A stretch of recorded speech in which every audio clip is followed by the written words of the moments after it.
Terminal Island, the Grape Nuts and Grape Nuts Flakes program starring Jack Benny, with Mary Livingston, Phil Harris, Dennis Day, Rochester, and yours truly, Don Wilson.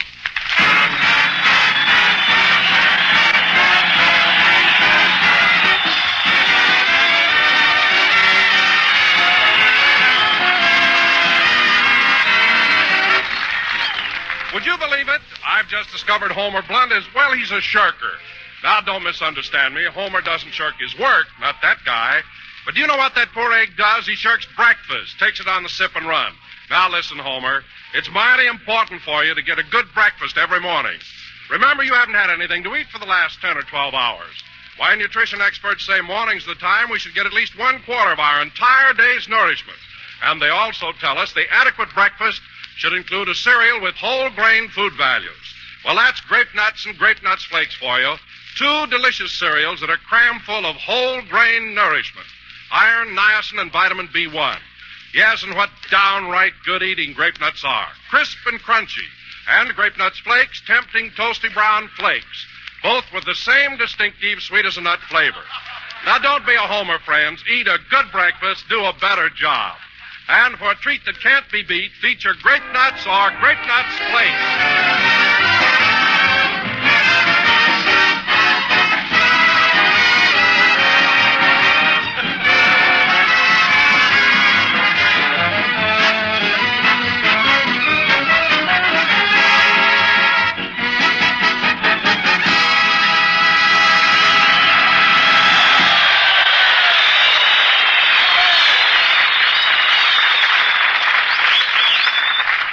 Ladies and gentlemen, we're all gathered here at the Navy's Small Craft Training Center at Roosevelt Base, Terminal Island. That is, all except Jack and Mary, who are driving down. They should be here any minute, as they left just a little while after we did. Can't understand it. We should have been there an hour ago. Well, it's your own fault for not following instructions.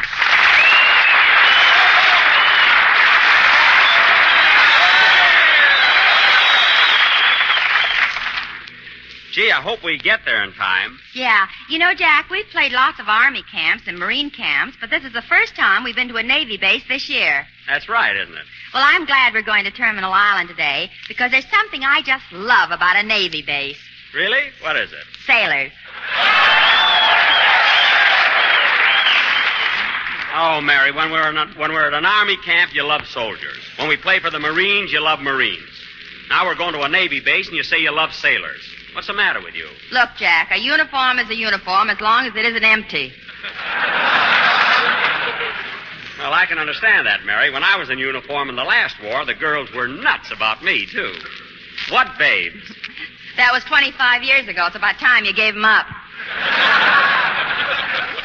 Yeah, gee, I hope we're on the right road. I better take another look at the directions they wrote down for us.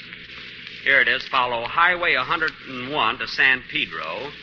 Turn to the right and put on your brakes. Is that what they wrote down? Put on your brakes? Yeah, they said if I didn't, I'd hear an awful splash. I wonder what that could be. Probably us. That's where we crossed the drawbridge. Oh, for goodness sake. Isn't there some other way we can get over to the island? I hate going across those things.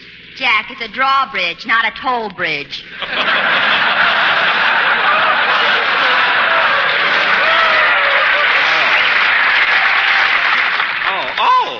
Oh, now let's see. I wonder where we are. Oh, Rochester. Rochester. Yes, boss?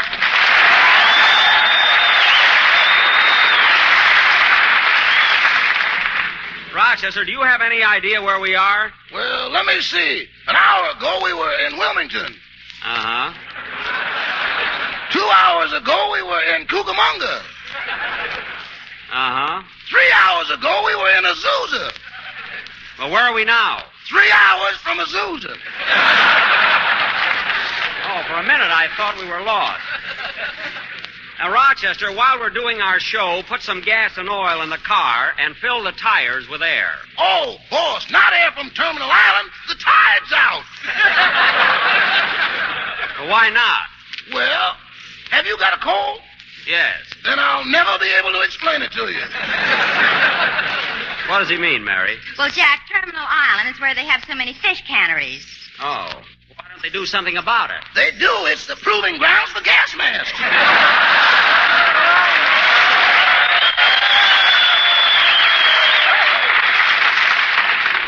Well, what do you know? Say, you better step on it, Rochester, or we'll be late. Okay. Say, Jack, we're almost there. That's right. There's the sign. What does it say? 4 hours from Azusa. It does not. It says this way to Terminal Island. What's the matter? Say, boss, this is a steep hill we're on. Well, you better put the car in second. Gee, it is steep. We ain't gonna make it, boss. Well, give her a little more gas. Okay. Keep at her, Rochester. Hey, you, stop climbing up the drawbridge. Drawbridge? What'd you have to open it for? Is there a boat passing under? No, it's just a P-38 flying low. Oh, a wise guy, P-38. You expect me to believe such a silly... Watch out, here comes another one.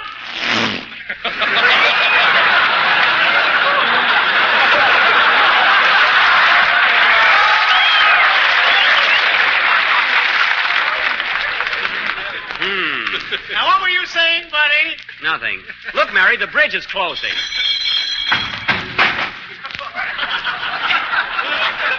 Okay, Rochester, let's go. Hey, Jack, What is it? would you like your windows washed? Of course not. Then you better wait for the other half of the bridge to come down. Oh, yes.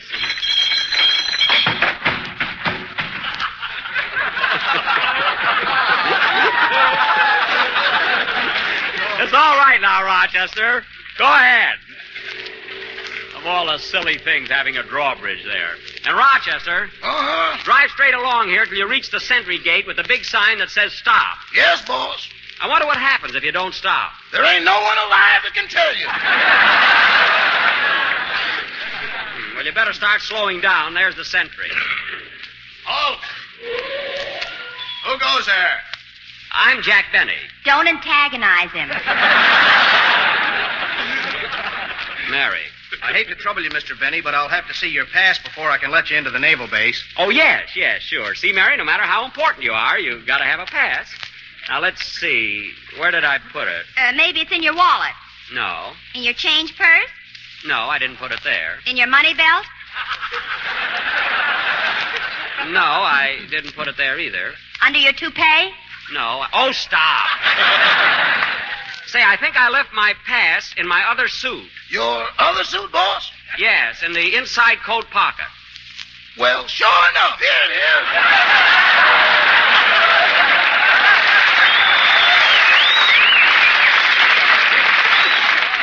Rochester, I thought that suit looked familiar. I told you not to wear any of my suits until they get a little shiny. A little shiny? Boss, you wear them till there's a searchlight in the stern. Never mind. Here you are, sailor. Thank you. Do I need a pass, too? No, miss. As long as your father has one, it's all right. I'm not her father. Drive on, Rochester. There's the auditorium where we're doing the broadcast. Gee, it's a shame we're so late. Mary, turn on the radio and let's hear what the gang's doing. Okay. And here's another one for you, fellas. This is a Lulu. Don, ask me why a sailor sleeps in a hammock. Okay, Phil, why does a sailor sleep in a hammock? Because he'd look silly laying there without anything holding them up. Oh, Philip, you buffoon, you. Imagine a guy getting laughs with that kind of stuff. Drive faster, Rochester, before it's too late. Okay, boss. We'll ruin the show.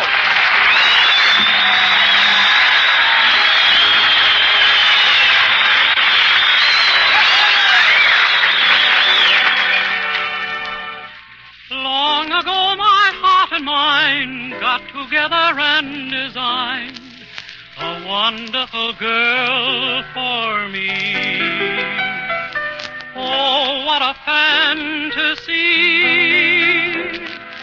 Though the idol of my heart can't be ordered a la carte, I wonder if she will be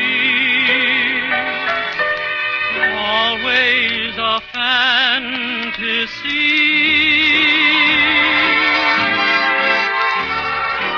Will I ever find the girl in my mind?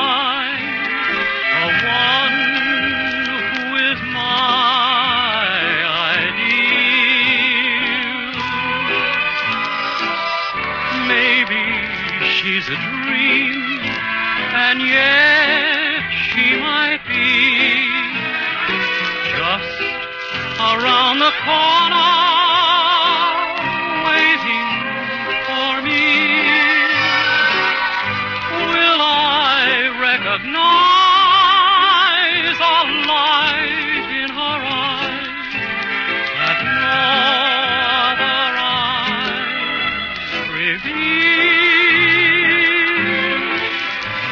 Or will I pass her by and never even know that she is my ideal? Though she may be late,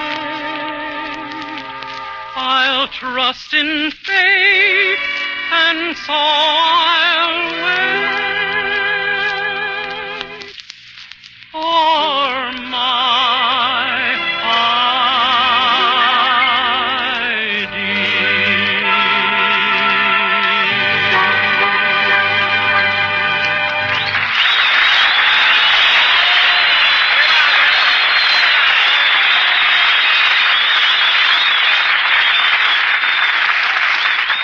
Very good, Dennis. Very good. That was My Ideal, sung by Dennis Day. And now, fellas. Okay, Don, I'll take over. You know, fellas, as I was coming down here today, That's enough, Phil. That's enough. You can sack up your corn now. I'm here. What are you talking about, Jackson? I got the audience warmed up for you. I told some gags that had them rolling in the aisles. Phil, while I was driving down here, I tuned in the program and heard one of your gags. You did, Jackson? Yes, and it's the first time a radio ever changed stations by itself. You ought to cut that stuff out. Oh, what's the matter with you anyway? I pulled a gag and it got a big laugh, didn't it? Well, pull up your pants. The laugh is over. You know, Phil, I don't mind a guy getting laughed by dropping his pants. But when you've got Abbott and Costello tattooed on your knees, that's going too far. Not even Abbott and Costello do that. They don't? No. Now, let's get on with the... Say, Mr. Benny, if you don't like Mr. Harris's joke, I've got a good riddle. Never mind. What is it that barks and has feathers? Barks and has feathers? All right, what is it? A dog. Where do the feathers come in? It's a bird dog. Well, I'll be... Oh, Dennis, you Hassenpfeffer, you. Look, kid, will you stop with that Hassenpfeffer? I had enough of it last week. What's got into you? Well, I'm going to change my name from Dennis Day to Dennis Hassenpfeffer. Legally? Gee, that sounds nice. What? Dennis Legally Hassenpfeffer. Well, that's the silliest thing I've ever heard. Dennis, why do you want to change your name to Hassenpfeffer? Day is such a simple name and so easy to remember, like Benny. Yeah, but that's going too far. Well, what do you mean? Benny Dennis Legally Hassenpfeffer. Look, kid. Junior. Now, look, Dennis, I just got here and I want to talk to the sailors, so go over in the corner and sit down. Okay. Come on, pal.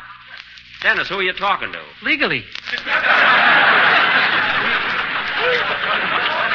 Well, anyway, fellas, I don't know how many of you know this, but I was a sailor in the last war, and I was at Great Lakes. That's about 6 miles from my hometown, Waukegan.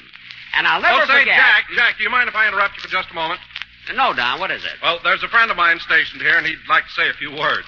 Oh, well, let him talk. Any friend of yours is a friend of our sponsors. Let's hear from him. All right. Oh, sailor, would you mind telling us what your favorite breakfast food is?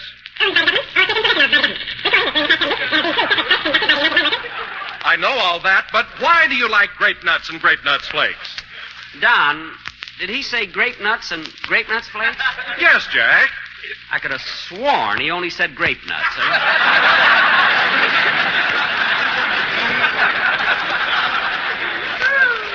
Oh, well. No, he said them both. Really? Now tell me, sailor, why do you like grape nuts and grape nuts flakes?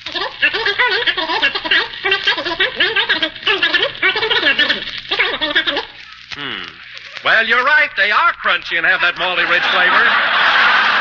And they're delicious with sugar and cream. And tell me, sailor, what else do you like about them? Oh, you're right. Everybody knows they're toasty brown. If that sounded like Toasty Brown, I'll eat my hat. Don, what kind of a... Yeah, with sugar and cream. Don, what kind of a... Thanks a lot, sailor. Goodbye. Don, how come your friend talks so fast? Well, Jackie's only got a 3-hour pass, and he doesn't want to waste it around here. Oh, I see. Well, he appeared to be an awfully nice fellow from what I saw of him. Now, what was I talking about? Oh, yes. You know, fellas, when I was in the Navy in the last war, I was stationed at Great Lakes. And I'll never forget when I enlisted. What a day. Oh, I changed that to Hassenpfeffer. Listen, kid, I'm trying to tell the boys about the last war when I was a sailor. Say, Jack. What? I bet you were a jolly tar. Well. You a sailor. Well, what are you laughing at? Huh? Remember last night when you put sugar in your coffee? So what? It made a wave and you got seasick.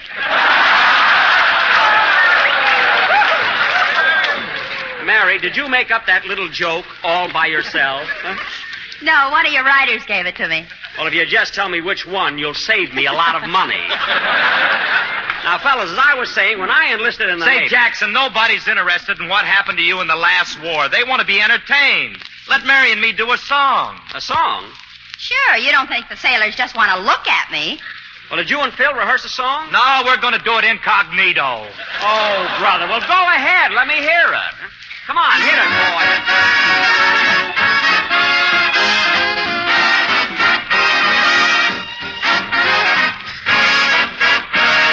You gotta talk me into it, baby. A little conversation might change my no to a maybe. Well, I'll spread it on thick like butter on bread, and I'll get results if I use my head. Well, I'm a baby lamb. I love to be led by you. You got a baby, talk me into it, baby. Well, if it's Mendelssohn you hear, would you lend an ear? Well, I don't know, maybe, but I'm a cinch for a clinch. A place for a phrase of love words. Now that I've told you how. Well, I will spread out. I got some jive that won't quit here. Listen, I'm going to talk you into it, baby. Well, if it's Mendelssohn I hear, I might lend an ear, maybe. Yes, you're a cinch for a clinch, a blaze for a phrase of love words. Now that I've told you how, won't you marry me now?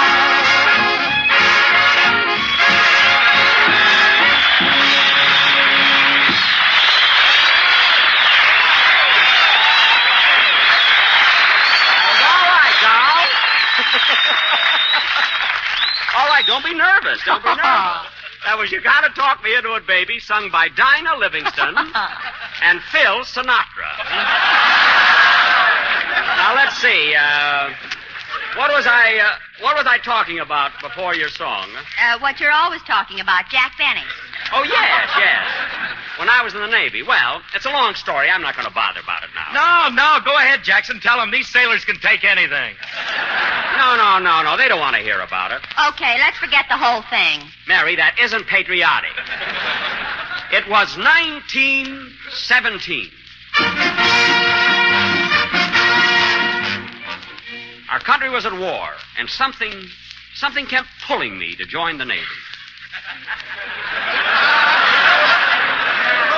It was 2:00 in the afternoon when I entered the recruiting office. I was eager, anxious, enthusiastic about my new adventure. Here he is, Chief. Okay, you can untie him now.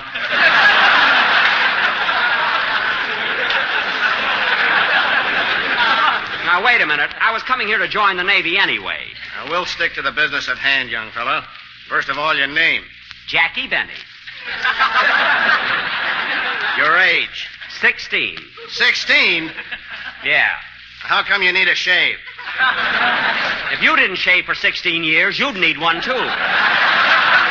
Wouldn't you? Never mind. Take this application and go into the next room for your physical examination. Thank you, sir. Just imagine me, little Jackie Benny, about to join the Navy. Hello, Doctor. Hello. Doctor, the recruiting officer told me to come in here for my physical. Okay. Stick out your tongue and say, ah. Ah. My, what a place for an airfield.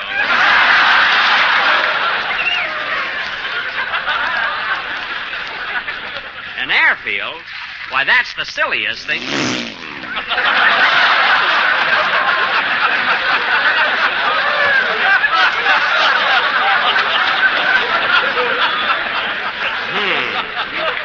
What were you going to say, buddy? Nothing. Now I'll take this needle and give you a blood test. A blood test? Yes, sir. Roll up your sleeve. Like this? That's right. Now hold still. Steady. Will it hurt, Doctor? Of course not. Good. Did you get any blood out of me? Yes, congratulations. Thank you. And now I think I'll listen to your... Dr. Ferguson, call your wife immediately. Okay. Now, young man... But, Dr. Ferguson, they wanted you to call your wife immediately. Well, I always do. That's her name. Immediately Ferguson. What a name. Immediately Ferguson. My name is Hassenpfeffer. Dennis, get out of here. This is 25 years ago. I'm playing the part of my father. Oh. Boy, am I going to have a son that's a Lulu. Now, Doctor... Lulu Hassenpfeffer.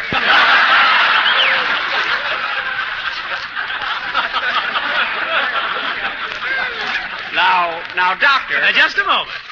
Now, lie down on this rug and face the floor. Like this? That's right. Now, inhale. There. Now, inhale again. Once more. That's enough, and thank you. Say, Doc, what was the idea? I haven't had this place vacuumed all week. Look, Doc, do I get in the Navy or don't I? Well, son, I'm sorry, but I'll have to report some bad news. For me? No, for the Navy you're in. Well, what do you know? All right, boys, all right. All you new recruits, line up for your uniforms. I take a size 34, please. Well.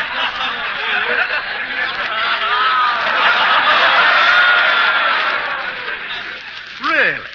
Yes, 34 waist. Uh-huh. 29 pants leg. Yes. And 32 sleeve length on the coat. Well, I'm glad you told me. Yes. Any particular color? Well, would you happen to have something in blue? Blue? Well, buddy, you certainly are in luck. I am? Yeah, it just happens that I've got 3 million left. Gee, I am lucky. Yeah. Next.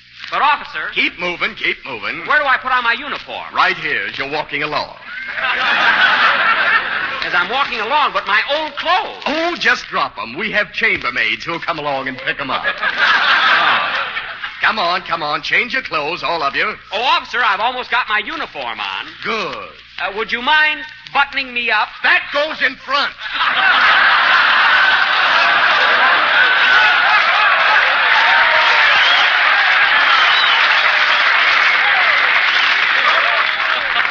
Oh. Either take them off and change them or turn around and keep moving.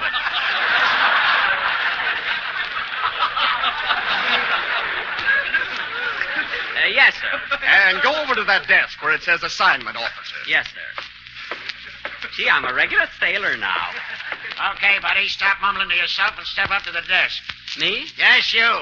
It's my job to find out what you're best suited for. Now tell me, what just did you do in civilian life? I was a violinist. Oh. Well, I don't want to hurt your feelings, but I don't think they'll be able to hear you during the heat of battle. Oh, I think they will. I play without a mute. I see. Now tell me, young man, what part of the service would you like? Well, I'd kind of like to be a submarine. I mean, I'd like to be in a submarine. That's fine. But of course, you know that being in a submarine sometimes gives you the bends. Bends and these pants, I wouldn't dare. Anything else, sir? Nothing except to give you my congratulations. You're now a member of the United States Navy, one of the greatest fighting forces in the world. And now that you're a part of it, it's your duty to uphold its traditions and its honor. Yes, sir. Now, in starting your naval career, you will be stationed at Great Lakes, Illinois. Great Lakes? Gee. And let me give you a tip.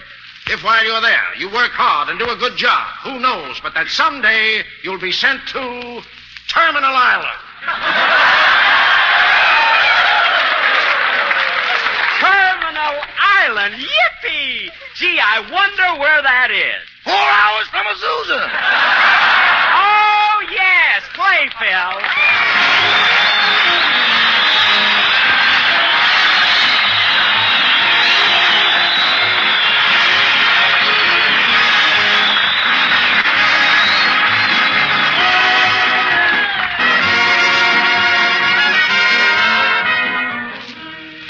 What makes anybody enjoy a meal? Why, flavor, of course. And what makes Grape Nuts Flakes America's fastest growing breakfast cereal? Flavor. Malty rich, sweet as a nut flavor that's outstanding. Say, Mr. Wilson, could I ask you something? Okay, Dennis, I guess so. Well, I tried some Grape Nuts Flakes this morning, and I had a little trouble. Oh, now, Dennis, that couldn't be. Why, those delicious toasty brown flakes are the most tempting breakfast treat you could ask for. Because Grape Nuts Flakes are a rich two-grain blend. And they have a flavor that's tops. That's what I thought I heard you say, and that's why I tried them. But I had a little trouble. Nonsense. Grape Nuts Flakes have a luscious flavor and a crispy texture. Yeah, it's the texture I had a little trouble with. Now, Dennis, that's absurd. So, friends, ask your grocer for that big economy-sized package of Grape Nuts Flakes. Take it home, open it up. Open it? Did you say open it? Why, certainly, Dennis. Open the package, pour out a helping, and go to it. Oh, well, I guess that's where I had my trouble. I didn't open the package. You didn't open it? So long, Dennis. Friends, ask your grocer for Grape Nuts Flakes tomorrow. I want to thank all the men here at the Small Craft Training Center, Roosevelt Base, for a grand reception today. It was a lot of fun being back in the Navy again. Next Sunday, we'll be coming to you at the same time from the Army Air Base at Marchfield, California. Say, Jack, I want to ask you something. What is it, Mary? Were you only 16 when you joined the Navy? Yes, Mary, that was about 25 years ago. But that would make you 41 now. Yeah. How'd I get that extra year added on? I must have been 15 when I joined, I think. Well, anyway, folks, ladies and gentlemen, I'd like to be serious for just a moment. It's the boy up the block who's fighting this war for us. It's the freckle-faced kid who used to deliver the groceries. It's the youngster fresh out of the local high school. It's your neighbor's son. Perhaps it's your own. Yes, the kids who used to play cops and robbers are playing for higher stakes now. They're fighting a war for freedom, and they're fighting it for us. So if you've been thinking that you can't afford an extra $100 bond during this fourth war loan drive, stop and think again. As you sit quietly at home listening to the radio, think of the boys who will never come back home. Then make up your mind to buy that extra war bond. Too many people, it will mean a sacrifice. Every one of us is asked to buy at least one extra $100 bond. Now, how can anybody say no? It's our war. It's our boys fighting it. So buy that extra bond and don't wait, because war doesn't. For a value that's super, a treat that is real, get the giant new package of Grape Nuts Wheatmeal. Yes, lady, that's 30 full ounces, you bet, of the rich, hot brown cereal, the best eating yet. It's more for your money, it's more for your dough. Get hot Grape Nuts Wheatmeal, you'll thank me, I know. You bet 30 full ounces of the best hot brown cereal yet, with fresh roasted wheat flavor, full-bodied texture, real whole wheat nourishment. That's the money-saving big new economy-size package of Grape Nuts Wheatmeal. This broadcast from Roosevelt Base does not constitute an endorsement of our products by the Navy Department. This is the National Broadcasting Company.